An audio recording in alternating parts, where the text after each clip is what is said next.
Hello lands, lassies, and those of unspecified gender, it's the Irishman here, and today we're going to be talking about what would have happened if Super Saiyan was just a legend.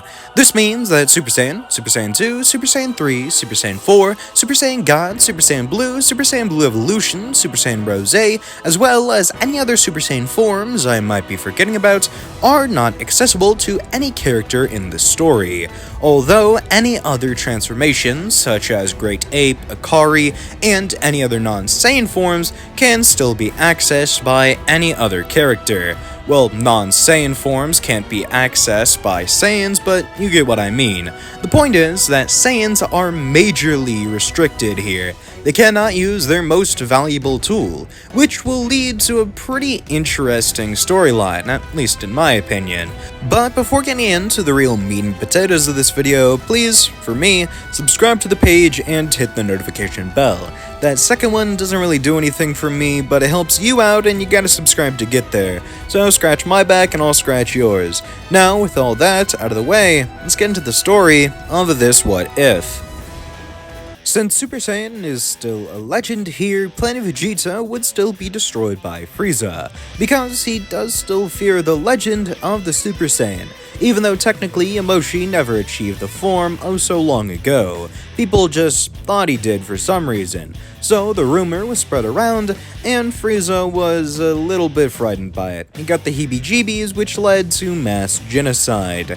And with that out of the way, the story continues as normal, getting to the Frieza arc, wherein Vegeta claims himself to be the Super Saiyan, but obviously he isn't.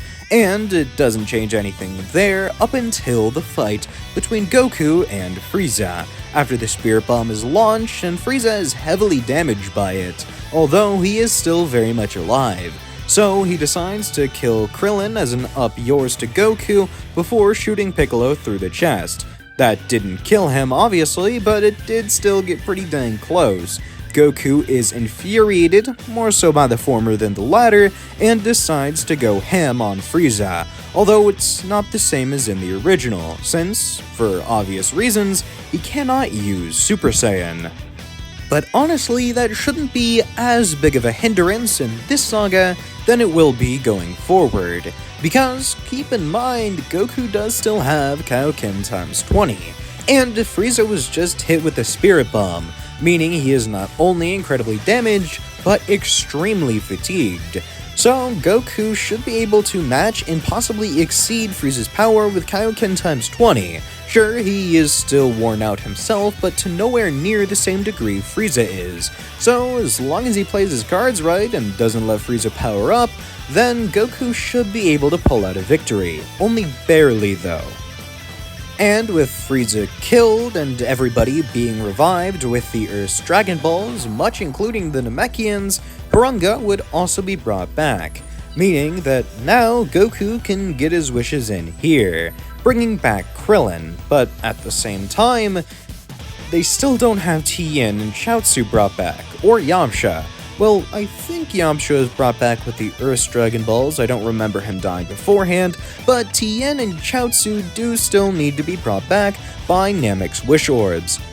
So, as it turns out, Goku, Gohan, Bulma, Krillin, and Piccolo are all going to be spending some more time on the Green Planet.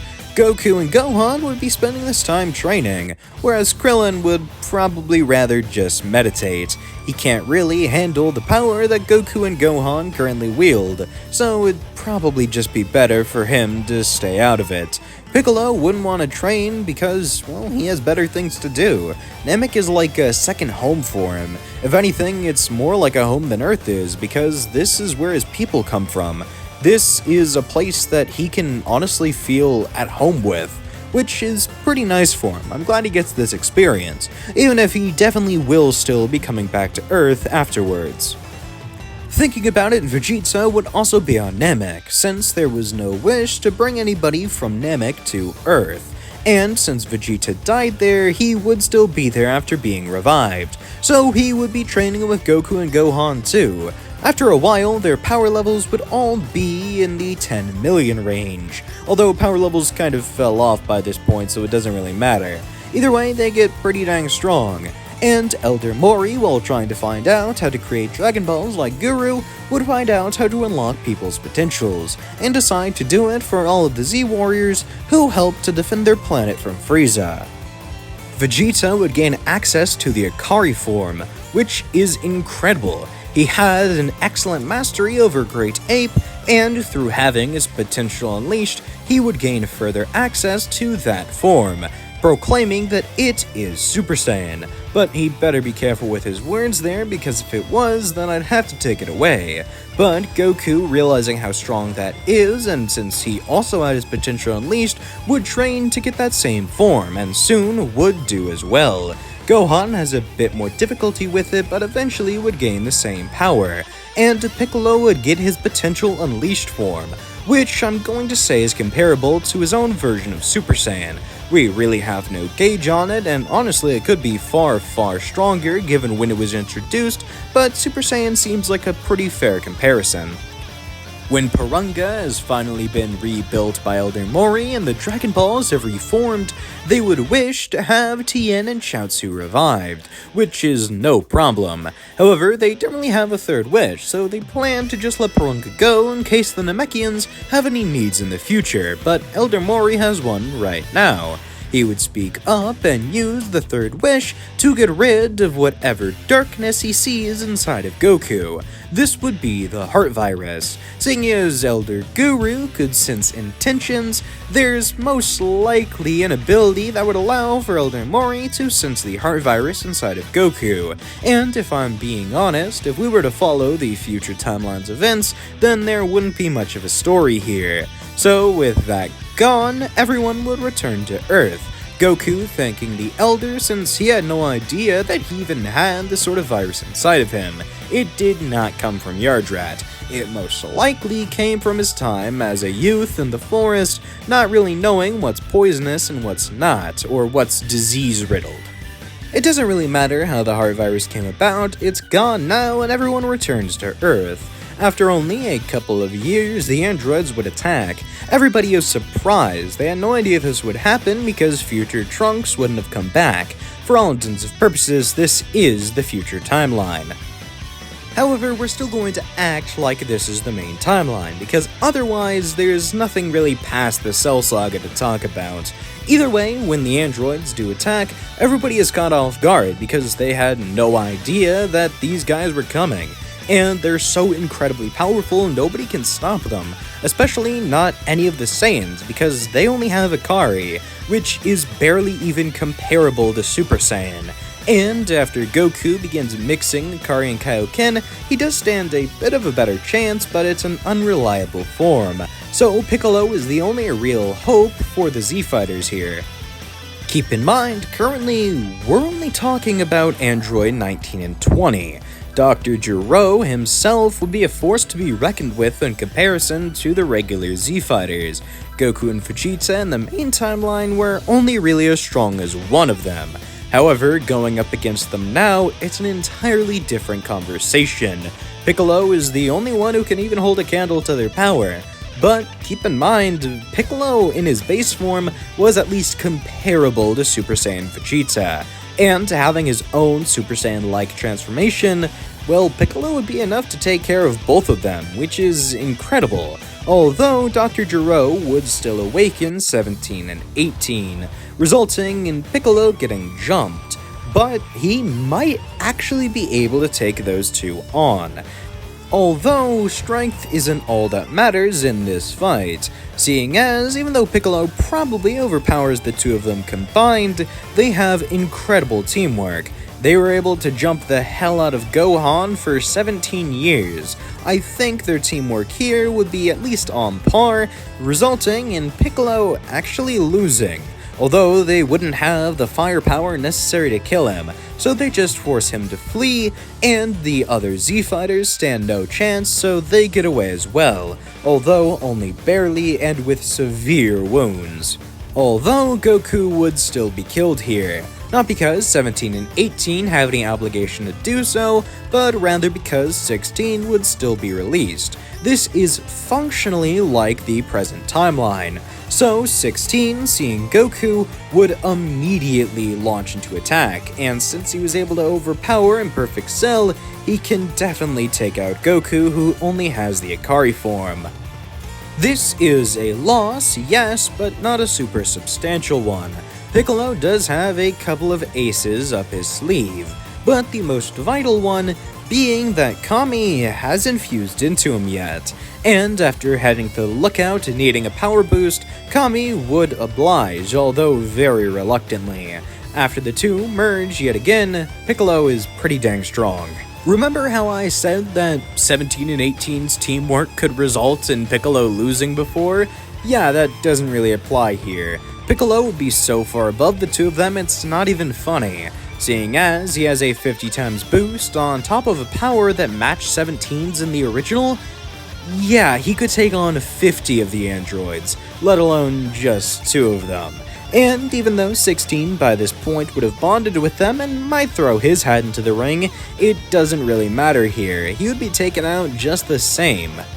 And since this is Piccolo we're talking about, since he did come pretty close to being defeated before, he would decide to raid Jiro's lab, and through this process would nuke the entire thing. This results in Cell being killed off while still just a fetus. It doesn't matter what your stance on abortion is, Piccolo's is kill that baby before it kills us. Abortion jokes could have killed my career, but hey, we're a couple years out the womb. Let's keep it moving. Now, with all of Dr. Jiro's work in the grave, we get into the Buu arc. And normally, this would be a problem for the main group, especially without Super Saiyan going up against the likes of Majin Buu would be near impossible.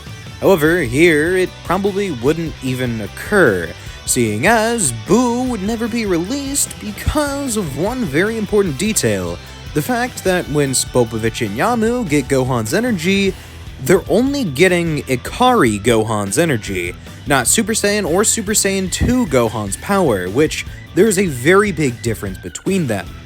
Sure, Goku would have been brought back to life after the androids were defeated, there's no real reason for him to stay dead, and that means that Gohan trains more, but that doesn't bridge the gap between Ikari and Super Saiyan. So yeah, sure, Gohan's probably about 3 times stronger, but the Ikari form is a fifth of the strength that Super Saiyan wields, so Spopovich and Yamu only get about 40% of the power that they did originally. Nope, got that backwards, 40% less. They get 60% of the energy because 3/5 as a percentage is 60%. But this isn't the only reason that the Buu arc doesn't happen in a substantial way here, as when Supreme Kai and Kibito make themselves known, explaining why they needed Spopovich and Yamu to take Gohan's energy so they could follow them, they would also explain the threat of Buu. And Piccolo, being the strongest and most cautious member of the group here, would decide to not play around. When they arrive at Babidi's ship and Dabura tries to spit on Piccolo and Krillin, although they don't know what the abilities of this spit is, they avoid it. Well, Piccolo does. Krillin isn't able to, but with Piccolo avoiding it, he would counter in his own way, sucker punching Dabura in the stomach and causing him extreme pain. The demon would fall to the ground, clenching his stomach, to which Piccolo would then use Umasenko to get rid of him in an instant. Piccolo is incredibly powerful here. We don't have a definite gauge on how strong he would be exactly, but I'll put his potential awakened form around the same strength as Super Saiyan 3 Goku, meaning that Piccolo here is incredibly strong, capable of beating Dabura in just 2 hits. And after entering Babidi's spaceship, Piccolo also wouldn't play around. He would get rid of Pui Pui and Yakon in similar fast fashion before then sieging Babidi. The wizard stands no chance. He would be immediately attacked by the Namekian, and with just a single blow, the cockroach is gone. Because in comparison to Piccolo, Babidi isn't just a cockroach in looks, but also in terms of power in comparison. And Buu's egg would be taken by the Supreme Kai, back to the realm of the Kais, where it will be forever safe either until Beerus destroys it or for all time. Either one is suitable, but the former is most likely to happen. But with the need of the Destroyer when he awakens, instead of immediately going in search of the Super Saiyan God, which, a reminder, is only a legend here, he would be sent to the realm of the Kais to dispose of Boo's egg immediately, seeing as Majin Buu is a pretty big threat to the Kais. And since Shin isn't sealed in the Z-Sword and thus vulnerable, that means Beerus' life is on the line. So he immediately rushes to the realm of the Kais and gets rid of Boo's egg with a single Hakai. This is unknowingly very cathartic for the kitty cat, since in another timeline, Boo had taken his pudding and consumed him with incredible rage. But with Beerus already awake, he would then go in search of the other thing he wanted to do: find the Super Saiyan God. Getting rid of Boo was necessary, and he did get some joy out of it, but the Super Saiyan God is ultimately the reason he woke up. Although, when he gets to Earth, nobody knows about it, and Goku would also be on Earth since that's probably the best place to train, with Piccolo, since he is the strongest person that Goku knows. And since Beerus is rather unimpressed with the powers that the Saiyans demonstrate, Ikari, although powerful, especially in the hands of the current Z-Fighters, is still nothing to Beerus. So he fights against Piccolo, who is by far the most powerful mortal in the universe. And when the two clash, although Beerus is impressed, it's still nothing in comparison. So Beerus debates just destroying the Earth since he's unsatisfied, but the food at Bulma's party persuades him to not do so, rather just letting them off with a warning. Find out everything they can about the Super Saiyan God, and then they'll be even. He would get to fight against the Super Saiyan God, and they get to live. Completely fair. But Piccolo says that he might have something better than a Super Saiyan God, whatever that is. Vegeta already believed that they were Super Saiyans, and, well, quite frankly, it's not very impressive what they are now. But Piccolo has something possibly even more incredible.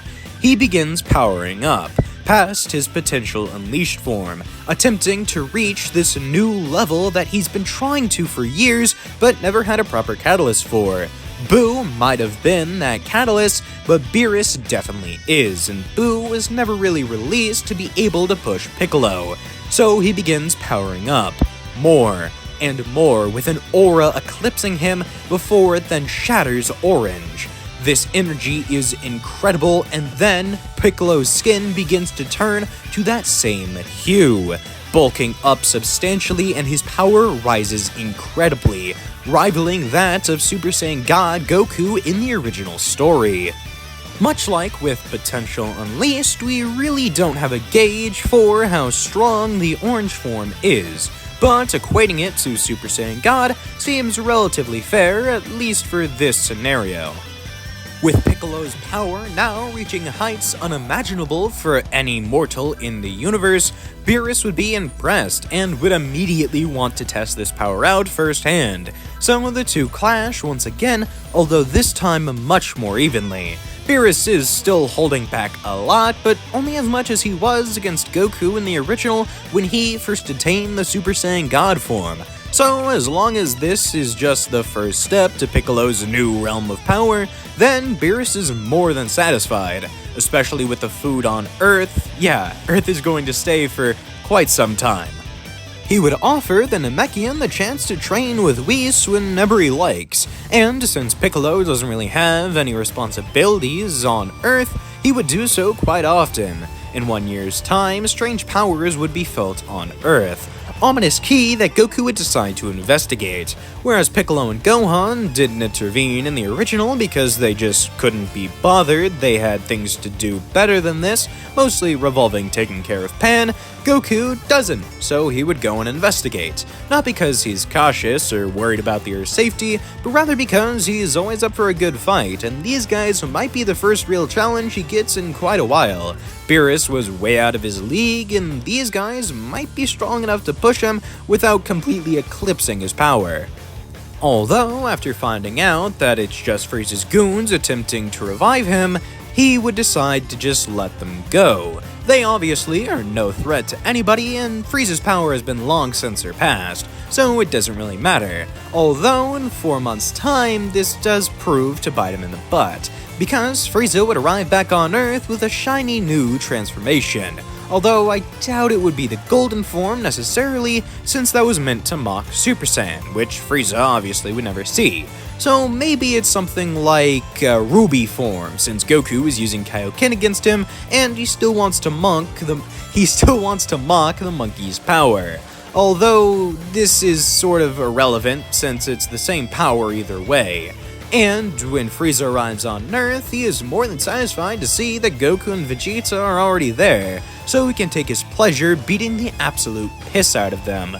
Although it doesn't really matter, because by the time that Frieza's almost killed them, Piccolo would arrive to lend aid. And with an orange form imbued with God Ki, Piccolo is more than enough to take care of Ruby Frieza. Honestly, with God Ki imbued inside of him, Piccolo might have been able to take on this version of Frieza in only his potential unleashed state, considering the fact that Frieza is losing rapid stamina incredibly quickly, and Piccolo is really strong with God Ki inside of him. In fact, I don't think Piccolo has God Ki currently in the series, so this version of Piccolo, in all honesty, might be stronger than Superhero, which is crazy to think about, but just for the sake of the story, we'll say he isn't quite there yet. Either way, Frieza is decimated, and after a couple more years, or maybe just a couple of months, Champa would arrive on his big brother's planet, or maybe baby brother. I actually don't know which is older, but we'll say that Beerus is the older one. Irrelevant, yes, but kind of funny to think about. Champa would be looking for the Super Dragon Balls, and Beerus doesn't really care. Either way, like brothers do, eventually the two would get into a sparring session, although they couldn't do that fully because the very act of fighting between two gods could result in the destruction of both of their universes, so they devise a tournament. And since Piccolo's there and has participated in his own fair share of Tenkaichi Budokai, the tournament would end up looking pretty similar to the Strongest Under the Heavens tournament on Earth, or basically the same as in the original story for this arc. The team would consist of Goku, Vegeta, Gohan, Piccolo, and any random fifth fighter you like. It doesn't really matter, it can be Monaka if you choose, but the fifth fighter doesn't necessarily matter all too much. For the sake of it being funny, we'll say it's Monaka. But Goku and Vegeta are the ones that really start off the tournament like in the original, but a bit differently. Goku would fight against Spotamo and have a bit of a harder time, but not necessarily too different from the original. As for his fights against the likes of Frost and Kaba, this is where things get serious. Remember that without Super Saiyan God, Beerus would have had no interest in the Saiyans, and thus neither Goku nor Vegeta would get God Ki. So in base form they are far weaker than their original selves. So even with Akari and Kaioken stacked on top, I struggle to say that Goku would be able to beat even Frost's second form. He might be able to get past his first form, but the second one would just be too much. And hell, even saying he's able to get past Frost's first form is a little generous. Goku would be taken out, Vegeta the same, and if Gohan is up before Piccolo, then yeah, him too. Although Piccolo in base would be enough to take on Frost's final form, which is very shocking to the group. They knew that Piccolo had gotten a whole hell of a lot stronger, but they had no idea to what extent. And now, seeing it in full form, they're honestly really surprised. At least Goku and Gohan would be able to be supportive though, cheering on their big green friend as he goes on to sweep the rest of the tournament. Frost would be knocked out before he got the chance to use his poison needles, not believing he would have needed to, but because he didn't know until it was too late, he did get the chance. And thus his cover isn't blown, but that doesn't really matter. Kaba would be taken out just as easily because he doesn't have Super Saiyan, but even if he did, yeah, Piccolo would still beat him. Funnily enough, Magetta is probably Piccolo's biggest concern, because Namekians run off water. It's their only real way to gain sustenance, aside from possibly photosynthesis. But yeah, Piccolo would probably be able to knock him out before it becomes too big of an issue, but it does mean he's pretty worn out for his fight against Hit. But getting healed by Whis before going into it, he would be able to put up a pretty good fight. I doubt that Piccolo would be able to outright stomp Hit, but with his orange form he'd definitely be able to pull out a W.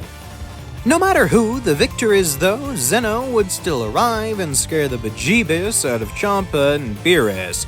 And since Piccolo wasn't using any sort of God Ki transformation, not noticeably using God Ki to any real extent, Zamasu wouldn't get enraged, and thus he wouldn't enact the Zero Mortals plan. Furthermore, since there was no time travel, there would also be no Goku Black, and there'd be no future Zamasu who gained immortality.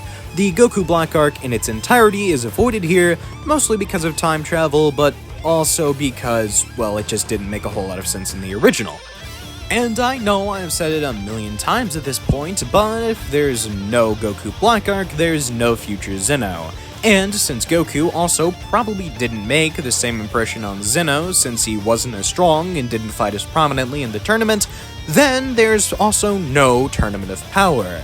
And if there's no Tournament of Power, then Frieza is never revived. If Frieza isn't revived, then Dragon Ball Super Broly doesn't happen. Same thing with Granola. Frieza was the catalyst for both of these arcs. This means that the only real threat at this point is Moro. And honestly, with Piccolo as the strongest member of the Z Fighters, and since the Moro arc started on Namek, well, I'm going to say it's safe to say that Piccolo just gets rid of Moro before he becomes an insanely big threat. Although there could be an entire arc with Piccolo learning Ultra Instinct from Maris since Goku didn't have the opportunity, and then he fights against Moro, possibly even going to Yardrad and learning Force Spirit Vision, and having an entirely fun adventure there, it's unlikely. Most likely, Piccolo just decides to get rid of Moro on Namek before he becomes a colossal threat. With that done, the only real thing left to talk about would be the Dragon Ball Super superhero movie. But seeing as Piccolo already has the orange form, he would be able to take care of Gamma 1 and 2 relatively easily. And although it's debatable, I honestly believe that Orange Piccolo could have defeated Cell Max in the original, but just wanted to get Gohan to power up. Either way, he could definitely do it here. Not only has Piccolo had the orange form for years at this point, he has also been training nearly without end against Whis. So yeah, he's pretty dang strong. Not only does he have God Ki, but he also potentially has Ultra Instinct on top of his orange form, meaning that Cell Max stands absolutely no chance.